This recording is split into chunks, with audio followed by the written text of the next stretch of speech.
Jusqu'à présent, nous avons toujours utilisé un fichier de modèle externe et nous n'avons rien fait concernant le style des components. Il est temps de changer les deux. Maintenant, au lieu d'utiliser un fichier modèle externe, vous pouvez également utiliser un modèle en ligne, ce qui signifie que vous définissez le code HTML dans le code TypeScript. Cela vous semble étrange? Eh bien, c'est possible. Nous pouvons le faire en allant simplement dans nos components de serveur, ici par exemple, et maintenant, nous pointons vers ce fichier HTML ici.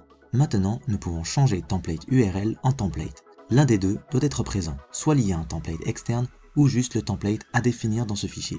Mais chaque component doit avoir un modèle. C'est la seule propriété que vous devez avoir à tout moment. Donc avec ça, je le change en template. Maintenant, on peut écrire notre code de template ici. Donc ici, on peut maintenant répliquer app server comme ceci. On va le répliquer 2 fois. Nous devons nous assurer que nous n'en voulons pas cette ligne parce que ce n'est pas pris en charge dans une chaîne TypeScript par défaut. Et si je sauvegarde maintenant, nous voyons le même résultat que précédemment. Donc il semble que rien n'a changé et c'est bien dans ce cas, car nous essayons de faire en sorte que cela ressemble à ceci. Mais en fait, nous avons changé la façon dont nous configurons notre modèle ici. Maintenant, on définit le code HTML dans ce même fichier.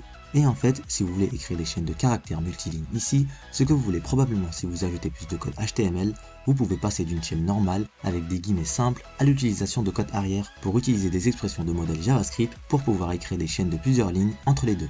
Donc maintenant, entre les codes arrière d'ouverture et de fermeture, vous pouvez envelopper la ligne et écrire votre code HTML comme ceci. Que devriez-vous utiliser? Devriez-vous utiliser cette approche d'utilisation d'un modèle ou d'un fichier externe?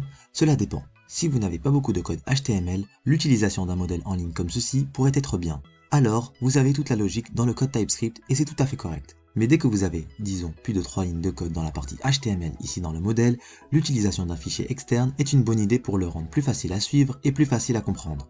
Il est important de garder à l'esprit que vous pouvez utiliser cette approche, que vous pouvez mettre vos modèles en ligne, et il est très important que vous devez avoir au moins un modèle dans un component. Vous pouvez omettre le sélecteur. Vous apprendrez plus tard dans la section sur le routage une autre façon de charger les components sans utiliser leur sélecteur, et vous n'avez pas besoin d'ajouter des styles, mais les modèles doivent être présents. Voilà pour les templates, regardons les styles dans le prochain cours.